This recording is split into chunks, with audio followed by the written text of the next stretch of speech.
सर्वप्रथम 5वी मध्ये शिकणाऱ्या सर्व मुलांचं हार्दिक हार्दिक अभिनंदन. तर अभिनंदन यासाठी की या वर्षी आपल्याला दोन खूप मोठ्या संधी चालवण्यात आलेल्या असतात. त्या संधी म्हणजे एक तर नवोदय एंट्रन्स एक्झाम आणि दुसरी सैनिकी शाळा एंट्रन्स एक्झाम. या परीक्षामधून आपल्या पाल्यांचं ज्या ज्या पालकांची इच्छा आहे की नवोदयला किंवा सैनिकी शाळेला सिलेक्शन व्हावं त्या मुलांना तयारी करण्यासाठी सगळ्यात मोठी सुवर्ण संधी आपल्याला या माध्यमातून मिळत असते. म्हणून म्हणतोय की सर्व मुलांचं 5वीच्या सर्व मुलांचं हार्दिक हार्दिक अभिनंदन. तर या नवोदयच्या एंट्रन्स एक्झाम मध्ये आपल्याला सर्वात महत्त्वाचा विषय असतो गणित. 20 प्रश्न 25 गुणांचे, एक प्रश्न जवळपास सव्वा म्हणजेच 1.25 गुणांचा एक प्रश्न असतो. तर आपण गणिताची चांगली तयारी करून घेणार आहोत. ज्या कोणांचे पाल्य इयत्ता 5वी मध्ये शिकतायत त्या लोकांनी आपल्या मुलांना हा व्हिडिओ आवर्जून दाखवा, जेणेकरून त्यांची नवोदयची तयारी निश्चित होईल. आपण या गणिताच्या तयारीमध्ये सर्वप्रथम बघा नवनीतच्या पुस्तकातले सर्व नमुना प्रश्न सुरुवातीला घेणार आहोत आणि दररोज एक स्वाध्याय त्याच्यावरचा आपण सरावासाठी घेणार आहोत. त्याचबरोबर तुम्हाला याच प्रत्येक प्रश्नावर सरावासाठी आमच्या लिंक मध्ये सुद्धा प्रश्न तुम्हाला मिळतील, ते सुद्धा सोडवा, जेणेकरून अधिकाधिक सराव होईल आणि नवोदयची पूर्व परीक्षेची तयारी चांगल्या प्रकारे होऊ शकते. मग बघा आपल्याला जेव्हा गणिताचा अभ्यास करायचा सर्वात प्रथम पहिला पाठाचं नाव आहे आपलं संख्या आणि संख्या पद्धती. संख्या आणि संख्या पद्धती या पाठामध्ये आपल्याला नेमकं शिकायचं काय? या पाठामध्ये शिकायचं आहे आपल्याला बघा स्थानिक किंमत आणि दर्शनी किंमत, दशमान पद्धती, सम विषम मूळ संयुक्त संख्या, जोडमूळ संख्या, सहमूळ संख्या आणि संख्या तयार करणे. या एवढ्याच घटकावर जर आधारित तुम्ही चांगली तयारी केली तर तुमचा निश्चितच या पाठाची तयारी चांगली होईल. आणि किमान 2 प्रश्न तरी प्रत्येक वर्षी या पाठावर येत असतात, त्यामुळे याची चांगली तयारी तुम्ही करून घेणं गरजेचं आहे. तर मग बघूया आपण स्थानिक आणि दर्शनी किंमत म्हणजे काय. आता स्थानिक आणि दर्शनी किंमत एखाद्या संख्येची ओळखण्यासाठी आपल्याला संख्येची दशमान पद्धती माहित पाहिजे. मग संख्येची दशमान पद्धती तुम्ही शिकला असेल, पहिलीला नाही, दुसरीला नाही, पण तिसरी आणि चौथीला तुम्ही हे निश्चित शिकला असेल. दशमान पद्धती म्हणजे एकक, दशक, शतक, हजार, 10,000, लक्ष, दशलक्ष, कोटी इथपर्यंत जायचंय आपल्याला. साधारणतः इथपर्यंत तुम्हाला नवोदयच्या पूर्व परीक्षेमध्ये हे प्रश्न विचारले जातात. मग त्याच्यामध्ये जर का तुम्हाला एखादी संख्या जर तयार करायची असली, बघा एकमेकाला निगडीत सगळे टॉपिक आहेत. संख्या जर तयार करायची असली तर तुम्हाला ही दशमान पद्धती माहित असणं आवश्यक आहे. दशमान पद्धती जर माहित नसली तर तुम्हाला संख्या बनवता येणार नाही, आणि संख्या जर नाही बनवता आली तर तुम्हाला एखाद्या संख्येची स्थानिक आणि दर्शनी किंमत सुद्धा कळणार नाही. मग आता बघा की तुम्हाला एक तिन्ही अशी रँडमली प्रश्न दिलेत 9, 8, 7, 6, 5, 4. खालील संख्या अक्षरात लिहा, असा साधारणतः नवोदयच्या पूर्व परीक्षेत प्रश्न येत असतो. मग अशी संख्या जर तुम्हाला लिहिता येत नसली, अक्षरामध्ये लिहायची असली तर किती सोपी पद्धत आहे बघा. काय करायचं आपल्याला हे पाठ करणं आवश्यक आहे. एकक, दशक, शतक, हजार, 10,000, लक्ष, दशलक्ष आणि कोटी. मग याच्यामध्ये काय करायचं की सुरुवातीपासूनचा उजव्या बाजूचा पहिला अंक 4 हा एककामध्ये लिहा. 5, 6, 7, 8 आणि 9 बघा लक्षापर्यंत ही संख्या आहे. आता काय करायचं आपण ही संख्या मोजताना बघा याच्यामध्ये एकक आणि दशक हा कॉलम सोबत बनायचा असतो. या दोन्ही संख्या सोबत वाचायच्या असतात. शतक हा एकटाचा असतो. हजाराचे 2 कॉलम आहे म्हणून या दोन्ही हजाराला सोबत बनायचं आणि लक्षाचा फक्त एक आहे म्हणून त्याला आपण एकच अंक वाचू शकतो. बघा 9 पुढे काय लिहिल्यावर ल म्हणजे लक्ष. 9 लक्ष हजाराचे दोन्ही कॉलम सोबत ही संख्या काय बनते 87. 9,87,000. शतक हा एकटाचा असतो 600 आणि या दोन्हींना पण सोबत वाचायचे म्हणजे 57. 9,87,654 सॉरी 57 म्हटलो 54. 9,87,654 ही संख्या आपण अक्षरात लिहायला तर आपल्याला अवघड जाणार नाही. ही बनली संख्या. ही संख्या तयार केली आपण दशमान पद्धतीचा वापर करून. मग यावरच आधारित प्रश्न असतो की एखाद्या संख्येची स्थानिक आणि दर्शनी किंमत काय असते. मग स्थानिक किंमत म्हणजे काय की ह्या संख्येमध्ये जर तुम्हाला विचारले की 7ची स्थानिक किंमत काय, किती सोपं आहे बघा. 7ची स्थानिक किंमत 7 कुठे येऊन बसलेला आहे कोणत्या कॉलम मध्ये, हजाराच्या कॉलम मध्ये. म्हणजे 7ची स्थानिक किंमत काय झाली 7,000. त्याच्या पुढे जेवढे अंक असेल तेवढे शून्य देऊन टाकायचे. एखाद्या संख्येमध्ये बघा 7ची स्थानिक किंमत 7च्या पुढे किती अंक आहे 1, 2, 3 म्हणजे 7च्या पुढे आपण काय करायचे 3 शून्य देऊन टाकायचे. पण दशमान पद्धतीमध्ये ती संख्या कोणत्या स्थानावर आहे, एककावर आहे का दशकावर आहे का हजारावर आहे का लाखावर आहे हे पाहायचं आणि त्यावरच आधारित आपली तिची स्थानिक किंमत ठरलेली असते. मग आता स्थानिक किंमत 7ची काय आहे 7,000. तशीच 9 ची स्थानिक किंमत विचारली तर ती पण सोपीच आहे. 9 ची स्थानिक किंमत काय 9 लक्ष. आणि तुम्हाला जर फक्त स्थानिक किंमत जर विचारली असेल तर 9 आणि 9 च्या पुढे किती अंक आहेत 5 अंक आहेत तर 5 शून्य देऊन टाकायचे म्हणजे 9 ची स्थानिक किंमत 9000000 म्हणजे 9 लक्ष. ही झाली स्थानिक किंमत. त्याचप्रमाणे आता बघा दर्शनी किंमत. दर्शनी म्हणजे काय आपण दर्शन कधी घेतो जे एखाद्या मंदिरात जातो तर आपण काय करतो एखाद्या देवाचं हात जोडतो किंवा पाय पडतो किंवा डोकं टेकतो बरोबर आहे की नाही. पण आपल्याला दिसतो तो देव जसा आहे तसाच दिसतो का नाही म्हणजे आपण त्याचं दर्शन घेतो म्हणजे दर्शन घेणे म्हणजे पाहणे. जसं पाहतो जसं दिसतं त्यालाच म्हणायचं दर्शन. आणि तशाच एखाद्या संख्येमधील एखाद्या अंकाची जेव्हा तुम्हाला स्थानिक किंमत दर्शनी किंमत जर विचारली असेल उदाहरणार्थ 8 ची दर्शनी किंमत काय तर 8 कसा दिसू राहिला 8 सारखा दिसू राहिला म्हणजेच 8 ची दर्शनी किंमत काय झाली फक्त 8. मुलांचा हा हीच मोठी चुकी होती की स्थानिक आणि दर्शनी किंमत मला त्याला फरक कळत नाही. स्थानिक किंमत कशाला म्हणायचं मग स्थान एखाद्या संख्येत दशमान पद्धतीमध्ये त्या संख्येमध्ये त्या अंकाचं स्थान कुठं आहे ती असते स्थानिक किंमत. आणि दर्शनी किंमत कशाला म्हणायचं तर दर्शनी किंमत म्हणजे जी संख्या जशी दिसती तशीच असते त्याला म्हणतात दर्शनी किंमत. समजलं इथपर्यंत. बघा 5 ची दर्शनी किंमत 5 येईल 6 ची 6 येईल 9 ची 9 येईल 4 ची 4 येईल. मग यावर आधारित 2-4 वर्षापूर्वी एक प्रश्न आला होता की कोणता असा अंक आहे की ज्याची एखाद्या संख्येमधील स्थानिक किंमत किंवा दर्शनी किंमत ही कधीही सारखीच असते. मग बघा अशा वेळेस बघा उदाहरण घ्यायचं झालं तर ही संख्या 1078. 1078 मध्ये 8 ची स्थानिक किंमत 8 आहे दर्शनी किंमत पण 8 आहे. मग मुलं इथं चूक करतात. प्रश्न काय विचारलाय तुम्हाला कोणता असा अंक आहे की ज्याची एखाद्या संख्येमध्ये नेहमी प्रश्न सांगितलेला आहे की नेहमी सारखीच असते एकदा सारखी असते नाही. याच्यामध्ये 4 ची हे बघा पहिली संख्येमध्ये 4 ची स्थानिक किंमत 4 आहे दर्शनी किंमत पण 4 आहे.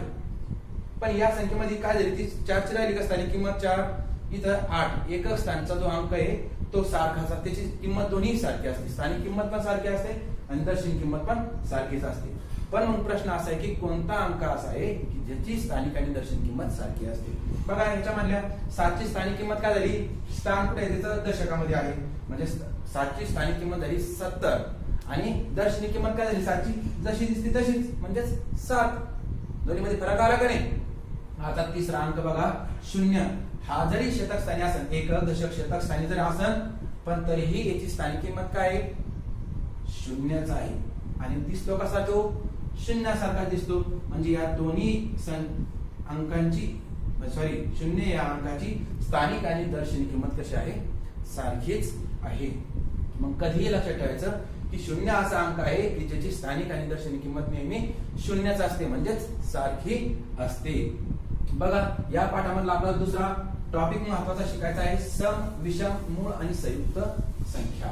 मग सर्वप्रथम आपण पाहू सम संख्या आणि विषम संख्यांची जोडी कशी असते. तर सम संख्या कशाला म्हणायचं आणि विषम संख्या कशाला म्हणायचं. बघा खूप सोपं आहे केलं तर खूप सोपं जातं नाही केलं तर खूप अवघड जातं.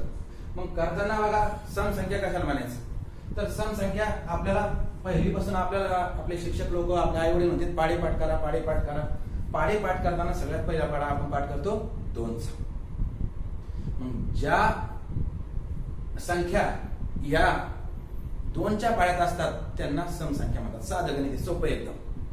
पण तरीही आपण दुसरी पद्धत काय सांगते आपल्याला की ज्या संख्येचा शेवटचा म्हणजे कोणता अंक येईल बरं शेवटचा म्हणजे एकक स्थानचा अंक. दशमान पद्धती ही जी दशमान पद्धती आपण शिकलो नाही त्याच्यामध्ये उजवीकडून एकक येतं दशक शतक हजार 10,000 हे जे येतं ना तर त्या दशमान पद्धतीमध्ये शेवटचा जो अंक असेल तर तो जर या अंकांपैकी असेल तर त्या संख्येला समसंख्या असे म्हणतात. उदाहरणार्थ घ्या आपण आता सांगितली 1078. 1078 मधला शेवटचा एकक स्थानचा अंक आहे 8 आणि 8 कुठे येतोय या अंकांमध्ये येतोय म्हणजेच 1078 ही पूर्ण संख्या कशी झाली समसंख्या झाली. तशीच 176 शेवटचा अंक 6 एकक स्थानचा अंक 6 या अंकामध्ये येतोय तर ही पूर्ण संख्या कशी झाली 176 ही समसंख्या झाली. पण जर याच्या उलट जर अशी संख्या दिली 167 या संख्येचा शेवटचा अंक म्हणजे एकक स्थानचा अंक काय तर तो आहे 7 आहे का याच्यामध्ये 7 नाही. मग ही संख्या समसंख्या नाही 167 ही समसंख्या नाही. मग जर ही समसंख्या नसेल तर ही संख्या कोणती मग ही संख्या एकतर सम संख्या असायला पाहिजे किंवा विषम असायला पाहिजे. मग सम नाही तर कोणती असेल, विषम असेल. मग आता या अंकांपासून आपण एक अंदाज बांधू शकतो बघा की जे अंक ह्या सम संख्येमध्ये नाहीत ते उरलेले अंक कशामध्ये असणार आहे, विषम संख्येमध्ये असणार आहे. म्हणजेच 0 च्या नंतर 1, 2 च्या नंतर 3, 4 च्या नंतर 5, 6 च्या नंतर 7, 8 च्या नंतर 9 हे अंक ज्याच्या शेवटी म्हणजे ज्याच्या एकक स्थानी 1, 3, 5, 7, 9 हे अंक असेल तर त्या पूर्ण संख्यांना काय म्हणायचं, विषम संख्या म्हणायचं. म्हणजेच 167 पैकी जर एकक स्थान 7 आहे, 7 विषम संख्यामध्ये येतो म्हणजे पूर्ण 167 ही संख्या विषम संख्या आहे. आता याच्यामध्ये काही मुलं चुकी काय करतात बघा, याच्यामध्ये चुकी अशी करतात की 1078 ही संख्या आहे, तुम्हाला विचारलंय ही सम आहे विषम आहे, तर काही मुलं काय करतात 8 ही सम आहे, 7 ही विषम आहे, ही सम आहे, ही विषम आहे. म्हणजेच प्रत्येक अंकाची फोड करतात, प्रत्येक अंकाची फोड करायची नाही. कितीही मोठी संख्या असली तर तिचा फक्त शेवटचा अंक बघायचा, म्हणजेच एकक स्थानचा अंक पाहायचा, उजवीकडून पाहिला. तो जर का यापैकी असेल तर सम संख्या आणि यापैकी असेल तर विषम संख्या.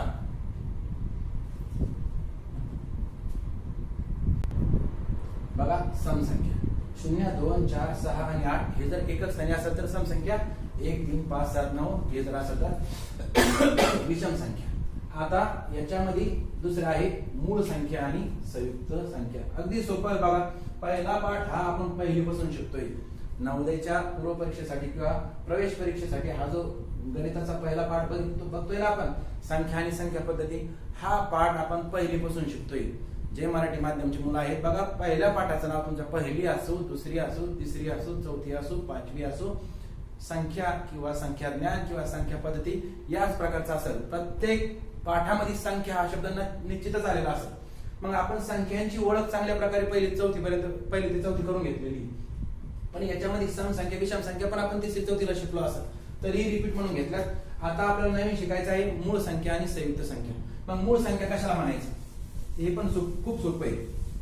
काही मुलांचं झालंही असं, ज्यांचं झालंय त्यांचं अभिनंदन, ज्यांचं झालं नाही त्यांनी काळजीपूर्वक व्हिडिओ बघा आणि समजून घ्या की मूळ संख्या कशाला म्हणतात. बघा मूळ संख्या आणि दुसरी कोणतं बोललो, संयुक्त संख्या.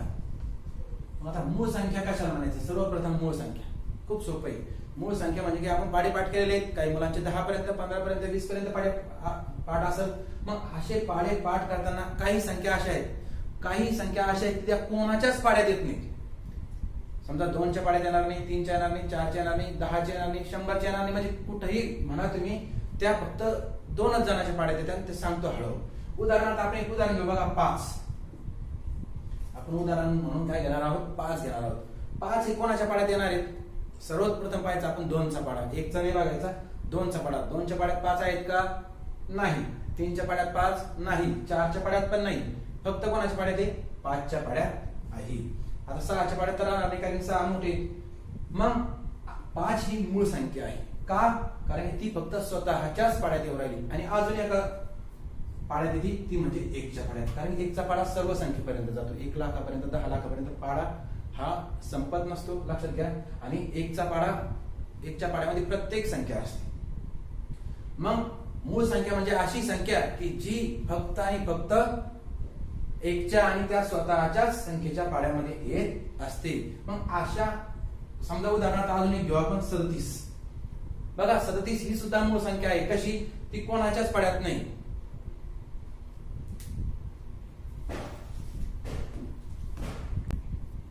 बघा दुसरी संख्या 37 संख्या. आता व्हिडिओ जरी बनवत असलो तरी व्हिडिओमध्ये प्रत्येक गोष्ट आपल्याला डिटेलमध्ये समजून सांगता येत नाही. तर तुम्ही मूळ संख्या फक्त शॉर्टकट मध्ये समजून घ्या की मूळ संख्या म्हणजे अशी संख्या की जी स्वतःच्याच पाड्यात येते आणि तिच्यात अजून एक कोणाच्या पाड्यात येते, 1 च्या पाड्यात येत असते. अशा संख्येला मूळ संख्या म्हणतात. बघा 37 2 च्या पाड्यात नाही. 2 चा पाडा कसा आहे, 2 च्या कसोट्या तुम्ही शिकलेत का, कसोट्या जर शिकले असेल तर तुम्हाला तेही सोपं जाईल.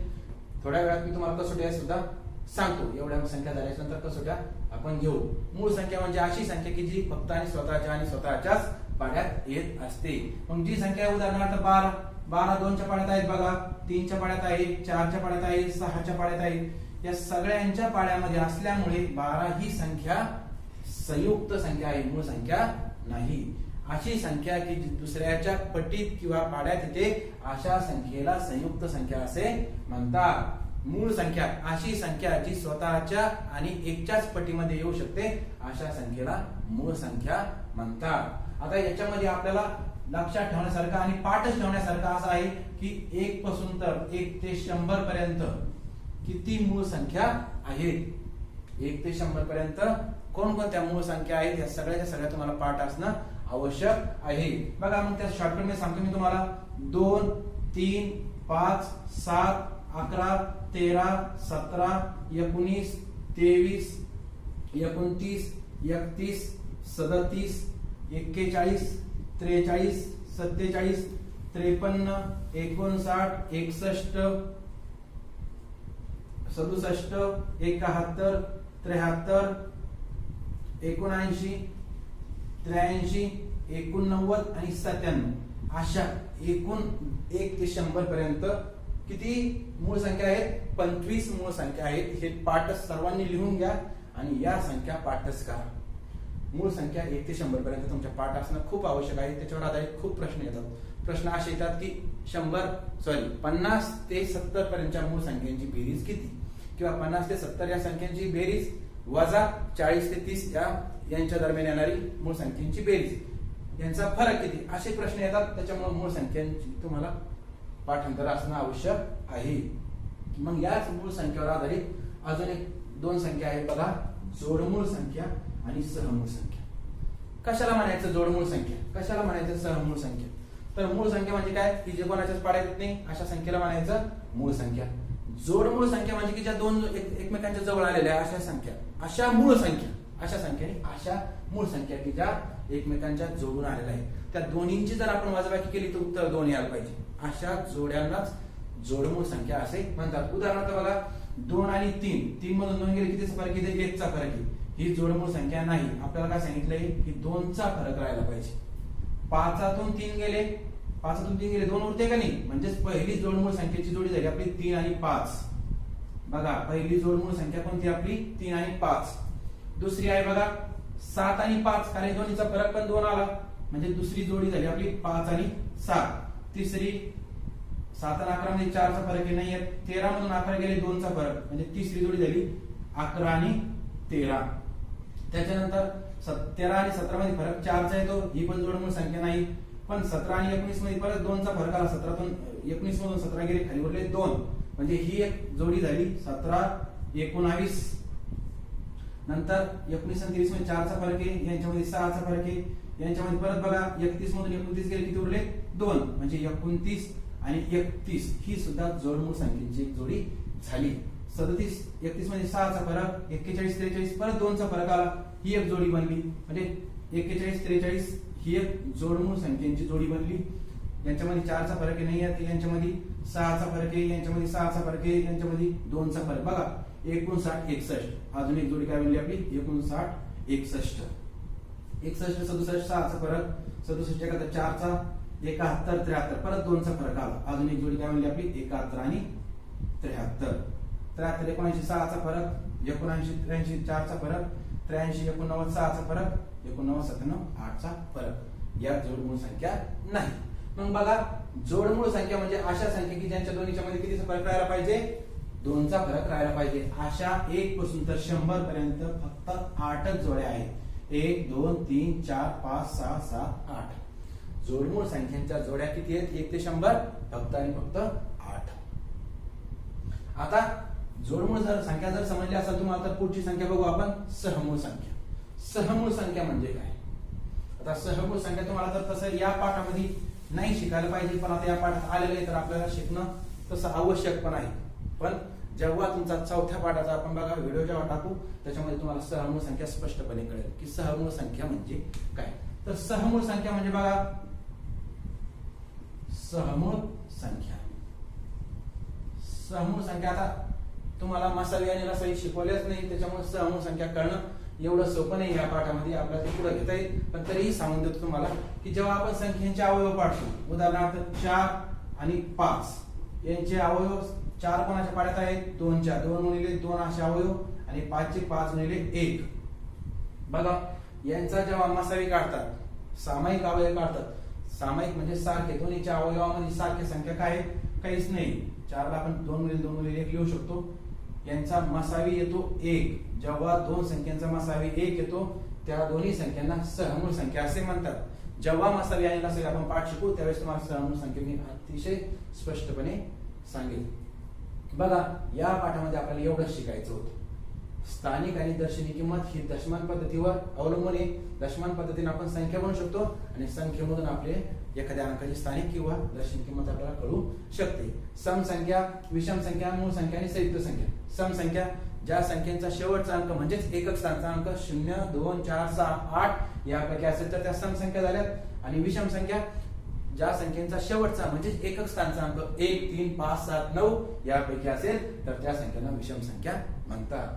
मूळ संख्या, मग मूळ संख्या म्हणजे अशा संख्या की ज्या कोणाच्याच पाड्यात नसतात, फक्त स्वतःच्या पाड्यात असतात आणि 1च्या पाड्यात असतात. कारण की 1च्या पाड्यामध्ये सगळ्याच संख्या येतात. मग मूळ संख्या सुद्धा 1च्या पाड्यात असतात. उदाहरणार्थ 5 घेतला, आपण 7 घेतलं, अशा मूळ संख्या 1 पासून तर 100 पर्यंत 25 मूळ संख्या आहे. आणि ज्या संख्या मूळ संख्या नाहीत, ज्या दुसऱ्यांच्या पाड्यामध्ये येतात, दुसऱ्यांच्या पटीमध्ये येतात, त्यांना संयुक्त संख्या म्हणतात. अशा संयुक्त संख्या 1 पासून तर 100 पर्यंत, बघा लक्षात घ्या, 1 पासून तर 100 पर्यंत मूळ संख्या किती आहेत? 25. संयुक्त संख्या किती असायला पाहिजे? मग भरपूर मुलं काय सांगतात की 100 मधून 25 गेले, 75 संयुक्त संख्या असायला पाहिजेत. पण 75 संयुक्त संख्या नसतात, 74च संयुक्त संख्या असतात. मग आता 74 आणि 25 सारखे मी तर म्हणसाल की यांची तर बेरीज 99 येते. मग एक संख्या कुठे गेली? एक संख्या कुठे गेली? कोणती? की जी कोणाच्याच नाही, संयुक्त पण नाही आणि मूळ पण नाही, तर ती आहे फक्त 1. कारण 1 या संख्येला फक्त 1नेच भाग जातो. संयुक्त संख्येला कितीही संख्येने भाग जाऊ शकतो, मूळ संख्येला 2 संख्येने भाग जातो. एक तर 1 ने किंवा मग त्या संख्येनेच. पण 1 ही अशी संख्या की जिला फक्त 1नेच भाग जातो, म्हणून ही संख्या मूळ पण नाही आणि संयुक्त सुद्धा नाही. हा एक महत्वाचा मुद्दा लक्षात घ्या. इम्पॉर्टंट याच्यावर आधारित प्रश्न तुम्हाला मागच्या भरपूर परीक्षेमध्ये आलेले, पण लक्षात येईल याची गॅरंटी नाही, पण लक्षात असणं गरजेचं आहे. 1 ही संख्या मूळही नाही आणि संयुक्तही नाही.